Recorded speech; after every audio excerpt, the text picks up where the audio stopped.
Hi, this is Lloyd Lofton, and I'm glad you're in the script course. I wanted to take a couple of minutes to visit with you about the script course. If you're here today, you're here because you have found something lacking in the scripts that you use, or you haven't had a lot of success with the scripts you use. I know that some of the challenges I had with scripts over the years is I felt like I was saying someone else's words.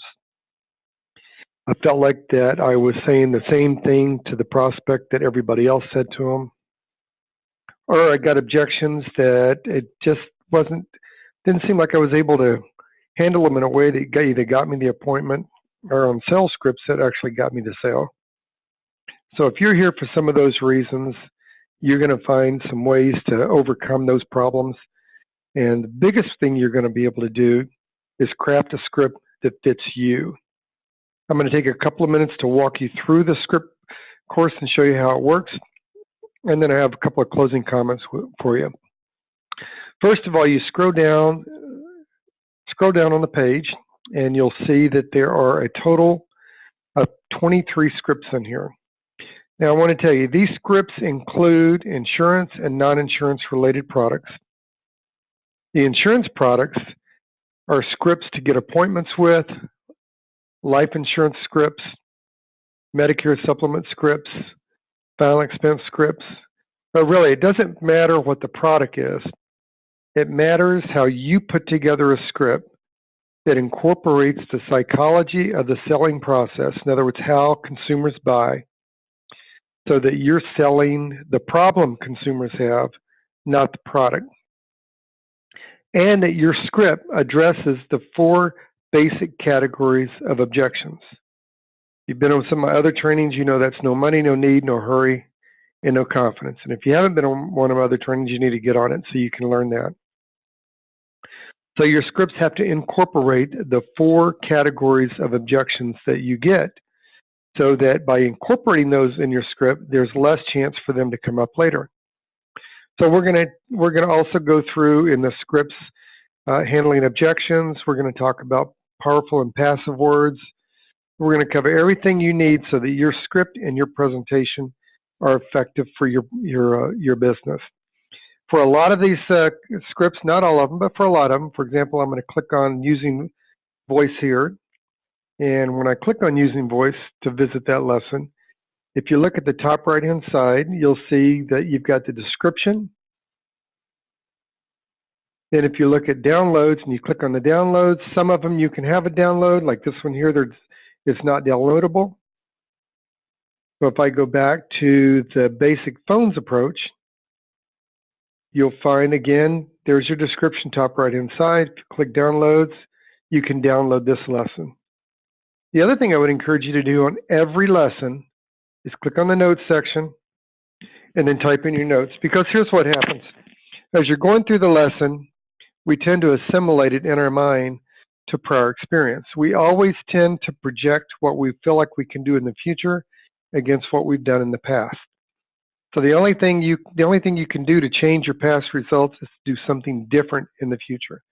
So here I can type in I think, and then I can save that note. And every time I come back to this particular lesson, let's give it a shot. I'll go back here. And if I come back to this particular lesson again, you'll see that in my notes sections, bam, the notes stay there. So what I would encourage you to do is think about, for each lesson, think about things in the past that you have done in terms of this kind of script, whether it's getting an appointment, whether it's selling over the phone, whether it's getting in the door, whether it's making a presentation, and make a list of some of the things that you had trouble with or you struggled with as the lesson triggers your mind. And then make a note of some of the things you think about, hey, I might try that, or that sounds good, or I wouldn't say it that way, I would say it this way, and then put your note in here and save it. That's how this is going to be valuable to you. One of the ways you get value out of the script course is you're able to put your notes in there and then go back and read what you said before. You know, I talk all the time about habits. If you do something for 21 days, it becomes a habit. So as you go through each of these scripts here, whether it's direct mail, prospecting, final expense script, whatever it is, as you go through it, Pick one idea or concept that you will do differently. Do it for 21 days, and you will change the trajectory of your business. There is no script that works. People don't buy from scripts, they buy from you. And what people are buying is you. They're not buying your product, and they're not buying your service. They're buying you. The purpose of the script is to give you a track to run on. Scripts don't work. Salespeople work the scripts.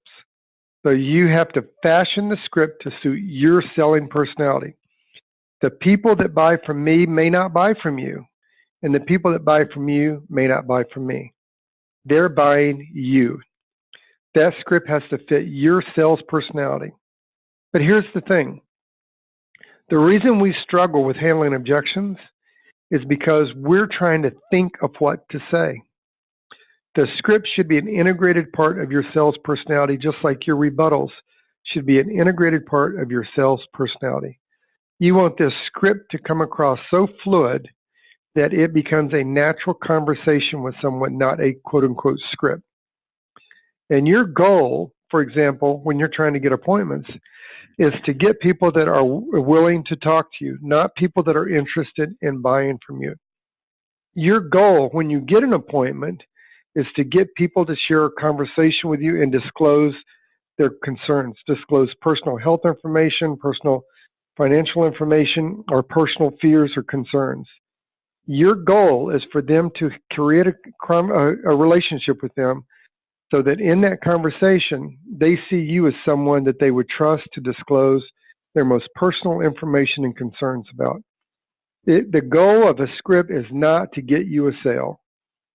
Getting a sale is a result of the prospect buying the problem that they have and seeing your solution as the way to take care of that problem. So let me end this part of the introduction of the script course by defining the prospect. The prospect is someone who recognizes they have a problem. They're motivated to solve that problem. They see your product or service as a solution to that problem. They have the money to solve that problem. They're willing to spend the money to solve that problem. And they're willing to spend the money to solve that problem with you today. That is a fully qualified prospect. I would never spend my time making a full sales presentation to someone that is not a qualified prospect. So we need to rule people in instead of ruling them out. We need to know how to ask questions that gather information, because questions gather information and objections disclose information. The script is to give you a track to run on for one purpose only, so you can listen to what the prospect is saying, not what they said. So you can engage in a conversation instead of a rebuttal. The script is specifically designed to open a conversation so you can build a relationship. People buy from people they like. And there's two things that people like. They like to hear their name, and they like to have their opinion asked. So good luck on the scripts. Remember, pick one script, give it a shot for 21 days. That will become a habit. You will totally change your business if you do this. And I'll see you on the other side. I'm going to make some comments on some of the other lessons.